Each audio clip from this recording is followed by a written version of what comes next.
Hello everybody and welcome to the lecture on good versus bad appeals to authority. This is your instructor Fred Curry and I created this lecture specifically for my logic course, though I may incorporate this video in some of my other courses as well because this is such an important topic. As you have noticed, most of my lecture material has been text-based, supplemented with videos created by other people. This is because there's a good deal of material out there already and there's no need to reinvent the wheel when sources with more financial resources have already created very nice presentations. That said, even with this video dedicated to it, we will really only be scratching the surface about discussions about authority. However, I wasn't really able to find any really great video on the appeal to authority fallacy and distinguishing it from good appeals to authority. There are videos out there, but I wasn't super happy with any of the ones I've run across, though I may supplement this video with links to some others as well. All informal fallacies rely on content and context for identification, but the appeal to authority fallacy is more complex than most.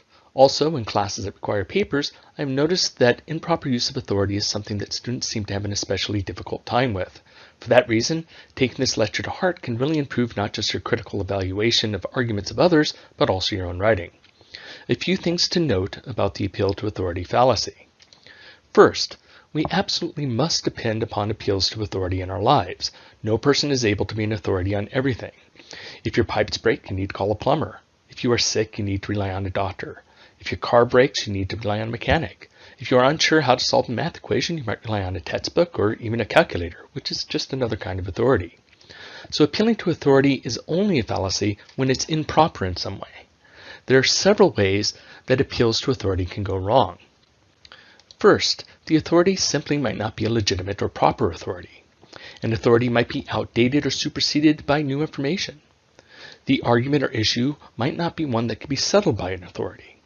Also, and here's the one that is probably violated most often, the authority being used in the argument might be going against the consensus of other experts in the field with equal or superior qualifications. Finally, and we won't say much more about this one, the authority might be proper, but given more weight within an argument than is justified. Sometimes an authority might provide some reason to believe a proposition, but the appeal could be flawed if the authority is being treated as if it fully settles the issue, when it is not settled. On legitimate authority. It should be pretty obvious that whatever authority is appealed to needs to be a genuine authority in the relevant field. Appeal to authority fallacies often appeal to people who are not real authorities in the field or authorities in an irrelevant field. For example, Neil deGrasse Tyson is an expert on astronomy. He might also be an expert regarding more basic levels of the sciences in general. But he would not be an authority, for example, on economic policy. If Tyson gave an opinion on economics, one might give a little bit more weight to it because it came from somebody who is educated and intelligent, but it would not have the weight of an authority on the subject. It also adds to the value of an authority if that authority is currently active in research and publishes in peer-reviewed journals. For example, your general practitioner is a doctor and so has some authority on cancer, but is not as good of an authority as an active oncology researcher publishing in peer-reviewed journals. Authorities might also be outdated. For example, Antony Béchamp was a well-respected scientist who denied cell theory, the theory that living beings are made up of cells, and the germ theory of disease. His authority is very much outdated. Generally, when authority is outdated, it will also be going against the consensus of other experts, but more on that later. Remember that appeals to authority do not just refer to people. They might, for example, refer to a study or an instrument, such as a calculator and so forth. So imagine that some study seems to show that eating even a moderate amount of eggs is bad for your health. If 5 years later a more robust study shows that moderate consumption of eggs is not harmful, then it would be problematic to appeal to authority to cite the 5-year-old paper as evidence that eggs are harmful. It would be reasonable to give that study weight when it first appeared, but if it is debunked or undermined by later research, it is no longer an authoritative source.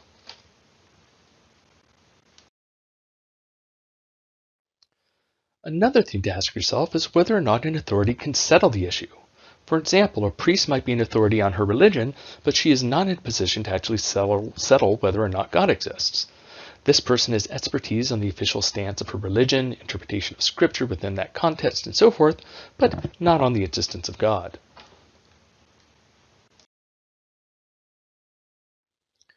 Okay, I now want to ask you to engage in a thought experiment. As we noted, we all need to rely on authority. Not all use of authority is fallacious. So imagine that you are not feeling well and decide to go to a doctor. The first doctor you see runs some tests and is alarmed. She says that you need bypass surgery, and the sooner the better. You understandably hate this answer, and so seek out a second opinion. Perfectly reasonable when dealing with something as significant as bypass surgery. But that doctor also tells you that you need immediate surgery. But you do not like the idea of having to have a heart condition or requiring surgery, so you go to see a third doctor. That doctor also tells you that you need surgery. So you go to a fourth doctor, and a fifth, and so on until you reach the 100th doctor that tells you that you have nothing to worry about. You are fine. Would it be reasonable to take this doctor's advice over all the others? After all, she's a doctor too. She also went to medical school, maybe even a very good one. Of course that would not be reasonable. By relying on authority, you are admitting that you are not an expert. You are in no position to judge that the 100th doctor is correct and the others are wrong. It is far more likely that the other doctors are correct and this one just missed something. All the others are in agreement for a reason. Could the very last doctor be the one that is correct? Sure, but without some reason to value this doctor's opinion over the others, trusting this one over the consensus would be unreasonable. What could make it reasonable? Well, maybe if the last doctor was at the very top of her field and ran tests the others didn't have access to. Tests which not only showed that you were healthy, but also explained why the tests of the other 99 doctors came out with false positives. But barring something like that, it is simply not reasonable to reject the consensus of other experts. So now let me ask you this. Suppose that you are trying to determine if climate change is man-made and if it is a serious problem. So you look it up and the first expert you see says that it is man-made and a serious problem. But you don't like that answer. It makes you feel guilty for owning oil stocks. So you look up a second scientist, but that scientist says the same thing as the first. So you look up a third and a fourth and 99 others in total until the 100th scientist claims that climate change is not man-made and not a serious problem. Is accepting the authority of this scientist over the others reasonable? Given just this information, absolutely not. And this is for exactly the same reasons as the case with the medical doctor. You're relying on authority and have no good reason to reject the consensus of experts who overwhelmingly agree in order to embrace the one scientist who is telling you what you want to hear. The problem in the previous two cases is that you are embracing the opinion of an expert that is going against the consensus of others equally qualified in her or his field without a justification for doing so. When you appeal to authority, you are saying, I am not an expert. I am relying on the expertise of those who have spent their lives studying this. But if that is the case, then you do not have the expertise to reject the consensus of equally qualified experts in order to embrace the expert that is going against this consensus. There are billions of people in the world and many millions of experts. It will always be possible to find some expert that goes against the general consensus. If you look long enough and hard enough, you will eventually find a geologist who claims that the earth is flat, a doctor that claims vaccines are harmful, an economist that supports trickle-down economics, an astronomer that denies moon landing, etc.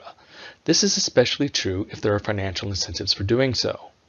But this is exactly what many students do when they write their papers. For example, a student who is against raising minimum wage might Google economists against raising minimum wage and immediately cite an economist who claims that raising the minimum wage is a bad idea without first looking to see if that is the general consensus of other equally qualified individuals. So be extra vigilant in cases where the expert you are thinking about citing is saying something that you have a deep desire to believe, or even which you just take to be common sense.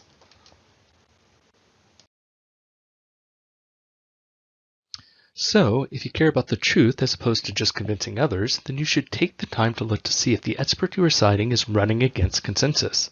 Again, you should be especially cautious if the expert you are citing is telling you what you want to hear, or if you think the expert is telling you something that is common sense. When something seems like common sense to us, we are far less likely to investigate that view for error. But that is precisely when we need to be the most vigilant. Indeed, science usually runs contrary to common sense. Common sense tells us that the sun goes around the earth, that heavy objects fall faster than lighter ones, that spanking children causes them to behave, that time runs at the same speed no matter how fast you are moving, and a whole host of other entirely wrong conclusions. Conclusions that science has shown are false. A few more words about consensus. In the previous examples, the outlier appeared last, but it is possible that the first authority you find is the one who is out of consensus. This is especially true if you are searching for information from sources that might have a particular position they are trying to endorse. For this reason, it is important to look beyond a single expert to see what others in the field say. Now, sometimes people object here, but the consensus of expert opinions could be wrong, which is true. The consensus of scientific opinion can be wrong. But remember that you are appealing to authority because you are not an expert.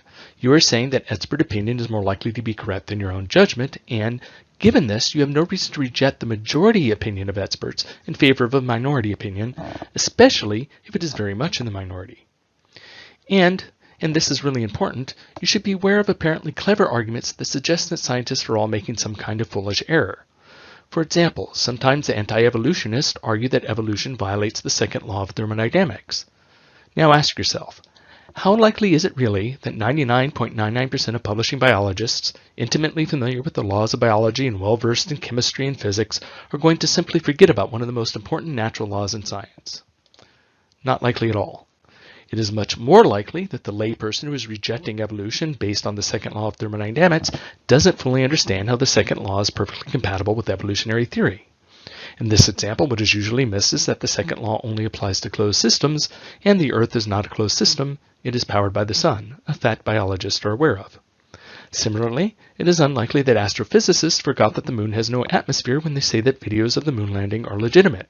It is much more likely that moon landing deniers, claiming that the motion of the flag disproves the moon landing, do not fully understand something, in this case how inertia will cause the flag to continue to move about. Ultimately, it is not the authority itself that matters. What we care about in the final analysis is evidence. The problem is that nobody has time to evaluate all the evidence relating to every important topic herself or himself. There isn't enough time, and often interpreting the evidence requires years of schooling. When we trust authority, we're assuming that they have evaluated the evidence and have the skill set necessary to do so competently. But ultimately, no matter how renowned somebody is in the scientific community, if experiment doesn't support their view, they are wrong. Einstein, who made pretensions that were still being validated long after he died, was still famously wrong about quantum physics. The weight of his authority can't make an incorrect claim correct. So, in summary, when using authority yourself, whether privately or in your various classes, ask yourself some of the following questions. Is this a question that can be settled by an authority? Is the authority I am considering a proper authority? Is the authority outdated? Is this an authority that is currently publishing research in peer-reviewed journals?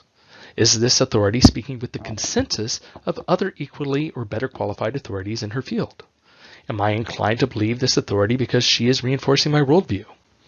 If so, that is all the more reason to see if other qualified authorities argue for a contrary view and to honestly investigate why.